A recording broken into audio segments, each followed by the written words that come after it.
प्लवन संतरणयोः ये धातु है और इसमें व्याकरण का ल्यूट प्रत्यय है। त्रिप्लवन और संतरण, प्लवन का मतलब होता है किसी चीज को पार कर जाना, तैर करके पार कर जाना। एक बार तो वैसी कूद करके पार कर लेना प्लवन है। और संतरण मतलब उसमें डुबकी लगाते हुए, नहाते हुए, तैरते हुए पार कर जाना। तो ये वी पूर्वक जब त्रि हो जाता है तो उसका अर्थ विभाजन करना, बांटना भी हो जाता है। वी उपसर्ग के कारण से त्रिधातु का अर्थ बांटना हो जाता है।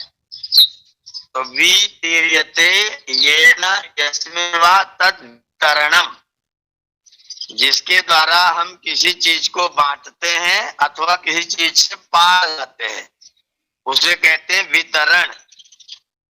और वितरणस्य भावः कर्म वा, वितरण का जो भाव है अर्थात वितरण की जो क्रिया है वो है वितरण।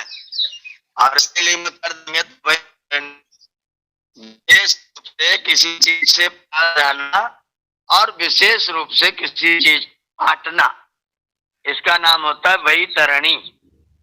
तो हम इस संसार में आए हैं तो किसी से कुछ लेकर के हमको सब कुछ मिला है।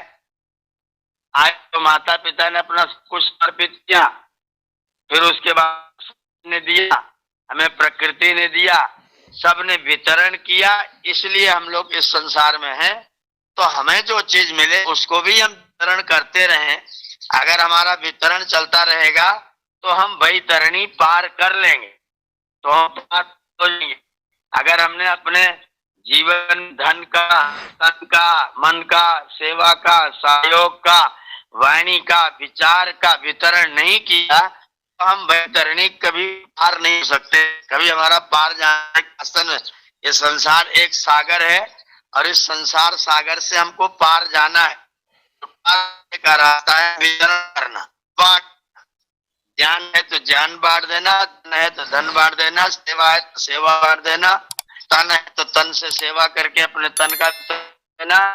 जो जीवन में भलाइयों का वितरण करते रहते हैं वे लोग इस भव सागर से उनका ही वितरण हो जाता है, पार चले जाते हैं।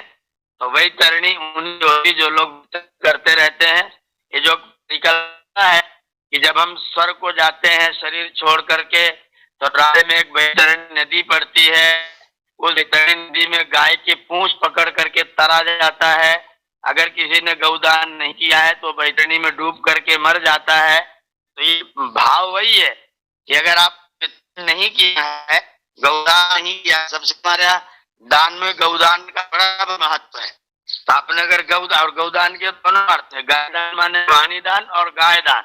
गाय माने पृथ्वी, तो पृथ्वी का दान दिया नहीं, गाय का दान दिया नहीं, वाणी का दान नहीं, सद्विचार कभी बोले नहीं, अच्छे वचन कभी बोले तो आपने वितरण किया नहीं, और वितरण नहीं तो इतनी में डूब जाएंगे।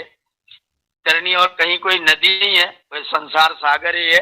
इससे आपको पार जाना है और पार जाने का रास्ता जो है वो वितरण है। तो जिसने जितना अच्छाइयों का वितरण किया है वही वैतरणी नदी से पार जाने की चेष्टा कर रहा है। ऐसा कोई ये केवल एक रूपक मात्र है, कल्पना मात्र है कि स्वर्ग के रास्ते में एक वैतरणी नाम की नदी है। वो वैतरणी नाम की नदी स्वर्ग के रास्ते में है। हमें यदि स्वर्ग जाना हो, सुख प्राप्त करना हो तो वैतरणी बीच में है। आपको वितरण करना ही पड़ेगा तभी आप स्वर्ग जाएंगे। अगर आपने वितरण नहीं किया है तो फिर आपको स्वर्ग का रास्ता नहीं मिलेगा, आपको स्वर्ग प्राप्त नहीं होगा। अगर सुख की प्राप्ति करनी है, स्वर्ग की प्राप्ति करनी है तो फिर आप वितरण करना प्रारंभ कर दीजिए। ऐसी शिक्षा देने के लिए वैतरणी नदी की परिकल्पना की गई है। वो कोई ऐसी नदी नहीं कि गाय की पूंछ पकड़ के आप गाय तैरती आप उसके पीछे तैरते जाते हैं। वो दान ही आप पूंछ है, उस दान को पकड़ करके आप तरते जाते हैं, भवसागर से पार होते जाते हैं। तो जो हमारे पास में है अच्छाइयां उसका हम वितरण करें, यज्ञ के माध्यम से, सत्संग के माध्यम से, दान के माध्यम से, सेवा के माध्यम से जो हमारे पास में वैतरणी करें वही हमारी पूंछ है। उस पूंछ को पकड़ेंगे तो वैतरणी से तर जाएंगे। ऐसी कोई परिकल्पना न करें कि धरती को छोड़ेंगे, फिर बीच में एक नदी होगी, फिर पार करेंगे, नहीं करेंगे तो डूबते रहेंगे। वैसा चित्र न खींचे। वैतरणी के मतलब वितरण करते हुए संसार सागर से अपने आप को पार करना और सुख की प्राप्ति करनी है, यह है वैतरणी। जी ओम। जी मुनि जी, बहुत बहुत धन्यवाद। जी मुनि जी, ऐसे ही नारायण का जो है उसका क्या व्याख्या है? नारायण एक अयन शब्द है और एक नार शब्द है। नार धन अयन बराबर नारायण। नार का मतलब होता है नरों का हितैषी। नरेभ्यो हितम नारम, इसमें अण प्रत्यय है, तद्धित प्रत्यय। तो नर के लिए जो हितकारी है उसे कहते हैं नार।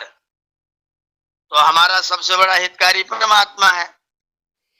और नार का जो अयन है, अयन माने ज्ञान गमन और प्राप्ति।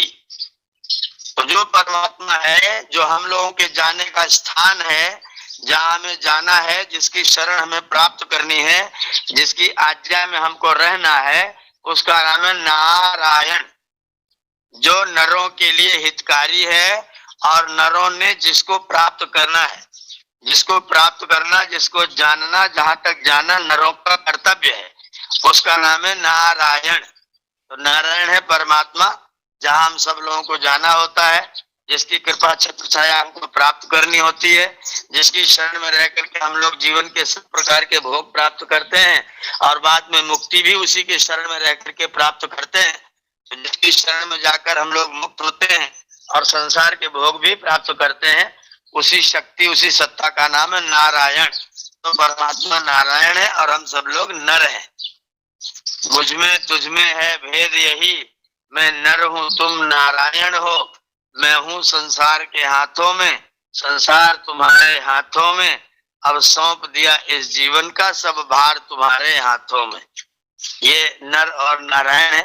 हम लोग नर हैं और परमात्मा नारायण है। जी जी मुनि जी, बहुत बहुत धन्यवाद।